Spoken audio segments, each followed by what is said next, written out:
बिहार में शिक्षक बहाली को लेकर जो नई नियमावली लाई गई है, तो सबसे पहले जो गुणवत्तापूर्ण शिक्षा के लिए यहीं 1 to 5 में जा सकते हैं। तो ऐसी परिस्थिति में जो बीएड किए हुए हैं, वर्षों से पात्रता परीक्षा पास किए हुए हैं, तो वो लोग कहाँ जाएंगे? वो फॉर्म भर भी देंगे तो सरकार क्या गारंटी देगी कि 1 to 5 में उनका सिलेक्शन होगा और उनको जॉब मिलेगी? क्योंकि सुप्रीम कोर्ट में केस चल रहा है।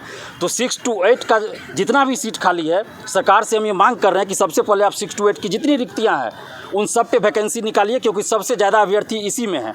इसके बाद 2011 के बाद STET परीक्षा आर्ट्स विषय के लिए नहीं हुआ है। जो 2019 का चल रहा था वो साइंस के कुछ सब्जेक्ट के लिए हुआ, अभी कॉमर्स के लिए हुआ, लेकिन आर्ट्स विषय के लिए हुआ ही नहीं है, और सबसे ज़्यादा अभ्यर्थी आर्ट्स विषय के लिए।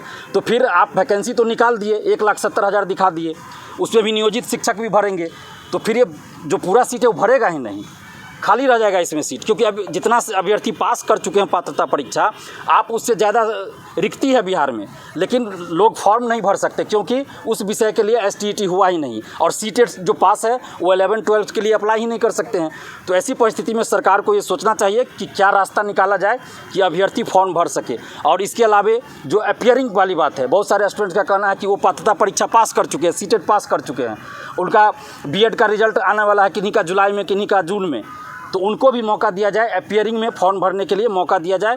ये हम लोग की मांग है, और इसीलिए हम आज प्रेस कॉन्फ्रेंस बुलाए हैं। तो सरकार से हम यही मांग कर रहे हैं कि आप इस पे ध्यान दीजिए और ज़्यादा से ज़्यादा अभ्यर्थियों को मौका मिले शिक्षक बहाली में। चूँकि हर साल तो शिक्षक बहाली आती नहीं है, तो इसलिए आप ऐसा रास्ता निकालिए कि ज़्यादा से ज़्यादा शिक्षक अभ्यर्थी फॉर्म भर सके और गुणवत्तापूर्ण शिक्षा के लिए अग्रसर हो सके, शिक्षा विभाग भी अग्रसर हो सके, बिहार सरकार अग्रसर हो सके, और शिक्षक भी हो सके। और एक और पॉइंट है कि नियोजित शिक्षक जो 4 लाख है लगभग, और जो नए अभ्यर्थी शिक्षक अभ्यर्थी, दोनों को आप एक साथ परीक्षा ले रहे हैं, जो कि कहीं से उचित नहीं है। आपको दोनों का अलग अलग परीक्षा लेना चाहिए। अगर नियोजित शिक्षक को आपको लेना है परीक्षा, राज्यकर्मी का दर्जा देने के लिए आप कह रहे हैं, हम तो मांग कर रहे हैं कि आप बिना शर्त नियोजित शिक्षक को राज्यकर्मी का दर्जा दीजिए, क्योंकि उनकी भी नियुक्ति नीतीश कुमार जी के मुख्यमंत्री काल में ही हुआ है, किसी और के काल में नहीं हुआ है। तो आप उनको बिना शर्त राज्यकर्मी का दर्जा दीजिए, और उसके बाद आप डिपार्टमेंटल परीक्षा लीजिए, या BPSC से ही लेना है तो उनका अलग से परीक्षा लीजिए नियोजित शिक्षक का।